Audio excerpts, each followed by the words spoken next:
Good morning, ladies and gentlemen. Welcome to Professor Ming's Strategic Insights. I remember I devoted one of our August episodes to a very special topic, the coming fourth plenum of the Chinese Communist Party. And now that it's been over, it was held between October the 20th through the 23rd. And prior to that, we mentioned that there are several abnormalities or aberrations about this plenum, this fourth plenum. Let's go back to this official agenda for this fourth plenum. It is a long one. Let me read it out. It is called Outline of the 15th Five-Year Plan for National Economic and Social Development of the People's Republic of China, shortened as a 15th Five-Year Program, or 15-5 as they call it. It's a long document, although it's only a draft, and it's unfinished. It's inviting discussions, criticism, and amendments. But anyway, from what we can see now, I can read out some key points. There are about 5 key points I'd like to mention to you. The first one is, although it's called a plan for China's economic and social development, but actually I read it. Actually, the more I read it, more it sounds to me like a blueprint.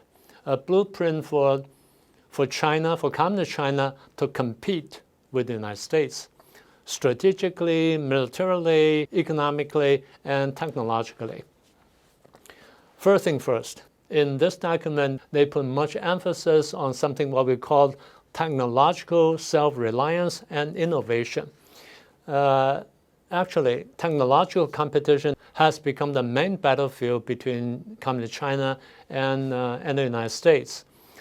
Things like chips, advanced chips, AI technology, and quantum technology, biochemical science, robots, and unmanned vehicles.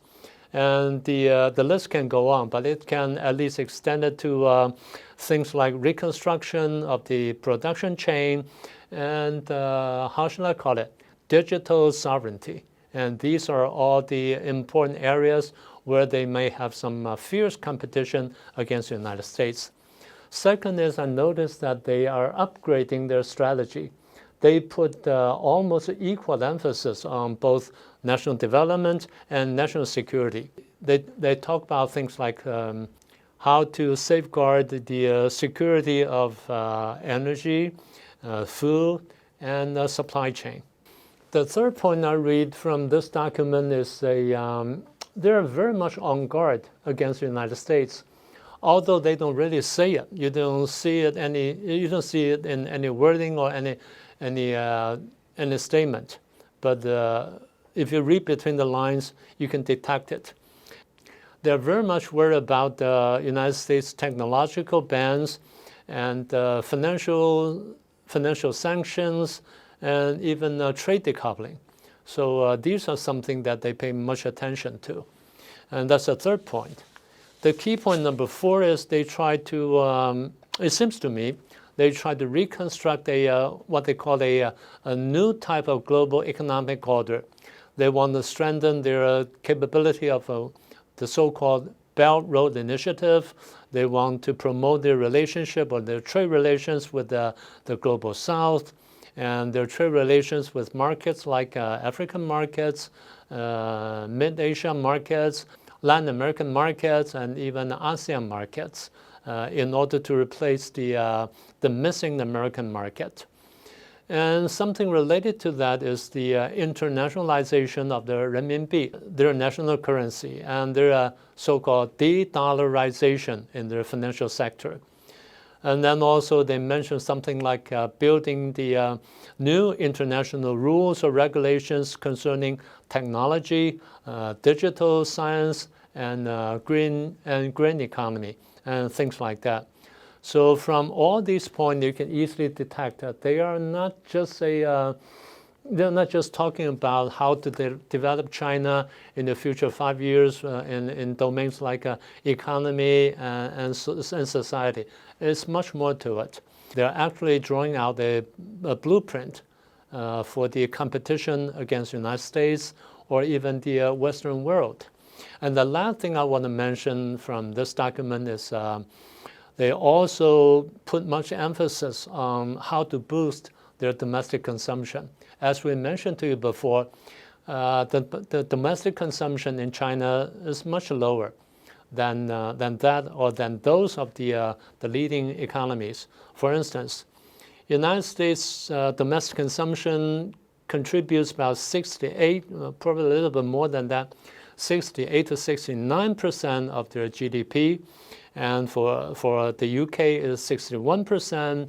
For France, it's 53%. For Germany, it's 52%. But for Communist China, it's only 39%. So if you want to reach that kind of level, there's a long way to go. And besides, domestic consumption is something that you can rely on.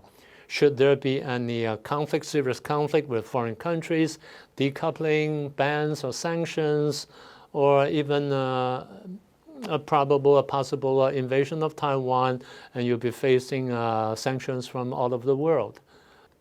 These are the things that I read out of this document. But there's more to come in future days. But for this topic, I'll just stop right here. Now let's turn to the fourth plenum itself. The first thing we'll notice about this plenum is that it had a very low attendance rate, probably the lowest one in record. They have 205 Central Committee members, that we call it CC members. But this time, there are only 168 of them attended the plenum. So namely, there are 37 of them missing from the conference. And for the alternate members, there were altogether 171, but 24 missing, so only 147 attended the plenum. So altogether, 61 full members and alternate members missing from the plenum. So the attendance rate was only 84%, probably the lowest one ever since the conclusion of the Cultural Revolution back in 1969. But one more thing that's much noteworthy is that the missing rate of the military members from these two bodies, be them full members or the alternate members, the missing rate for the military people was 63%. Can you imagine that? 3 out of 2 were missing from the plenum. And as we mentioned before, they purged many generals and many military background people in the past few years, as we mentioned before. And I remember that prior to the convention of this meeting, of this plenum, we did an episode about the purge of 9 3-star generals. After the plenum, they issued an official communique. In the communique, they also mentioned these 9 generals, but there's one major difference. In the announcement made by the National Defense Department, one of the generals mentioned was the commander of the Rocket Army, by the name of Wang Houbin, General Wang Houbin. But this name, General Wang Houbin, was missing from the communique of the fourth plenum. And instead, in his place, another name was mentioned, who is the commissar of the rocket force, instead of the commander of the rocket force, by the name of Zhang Fengzhong. So there's a big discrepancy between these two announcements, although those of them are official. We cannot figure out why. I'm still working on it. If there's something comes up, I'll let you know.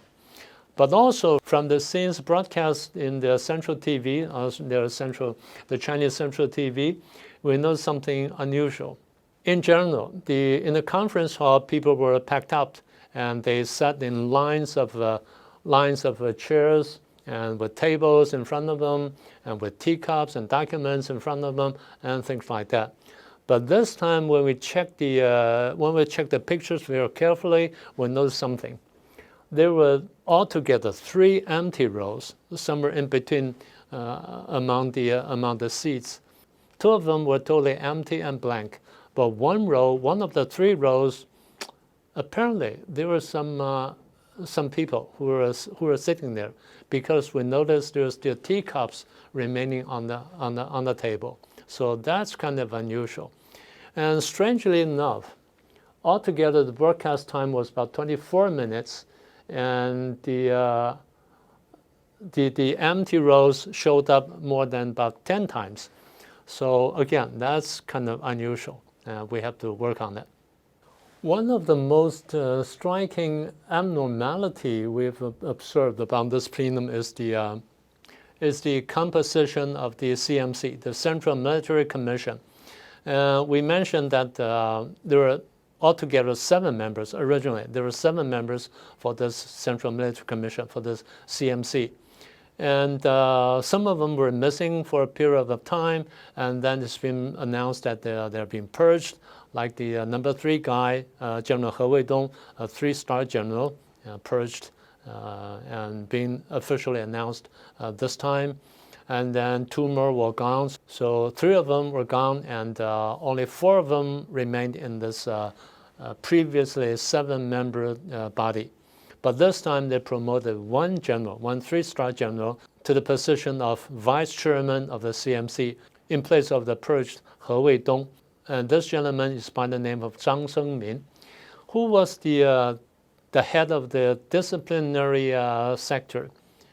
So we don't know his new division of labor. But anyway, they'll make an announcement later on. Another strange thing about this CMC is the defense minister, General Dong Jun, a 3-star general, who's been promoted to this position, to the position of defense minister for more than 2 years, perhaps.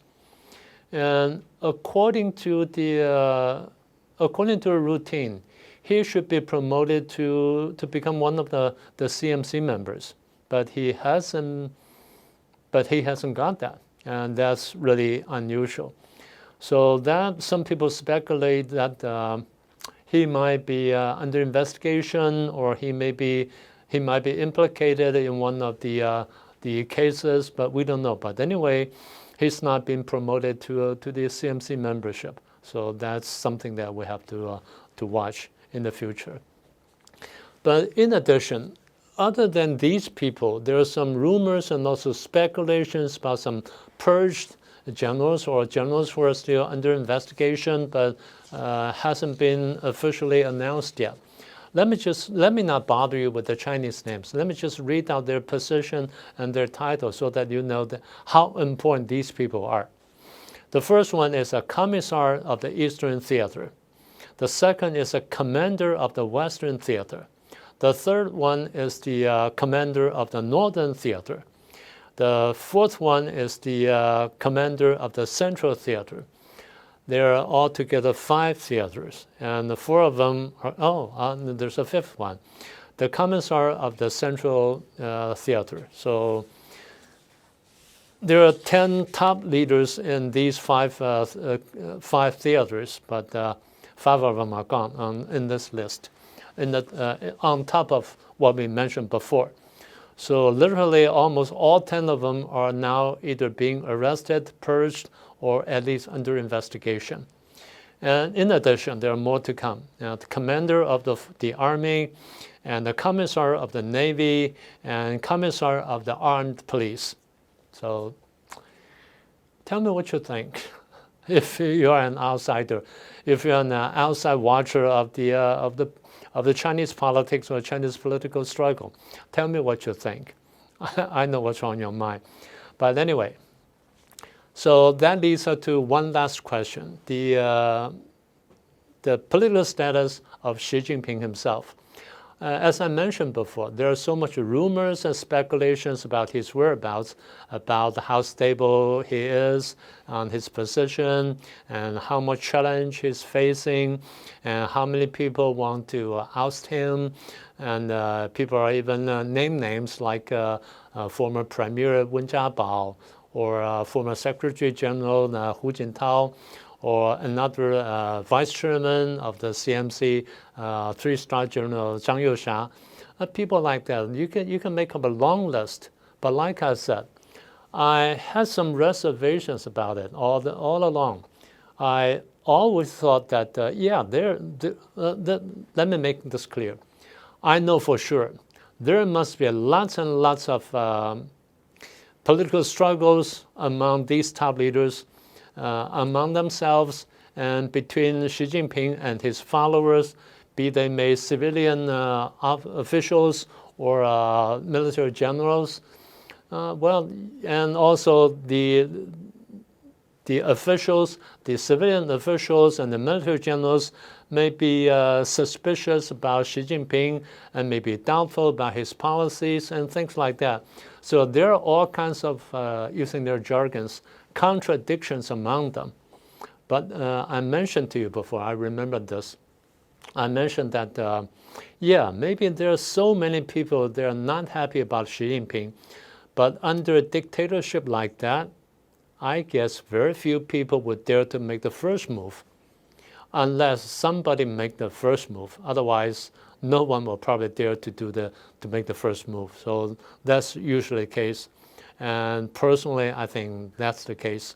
So what I'm saying is, unless Xi Jinping really shows his weakness, shows his Achilles heel, or he has some major problem with his health, or some people are reckless enough to make the first attempt at his life or his power base.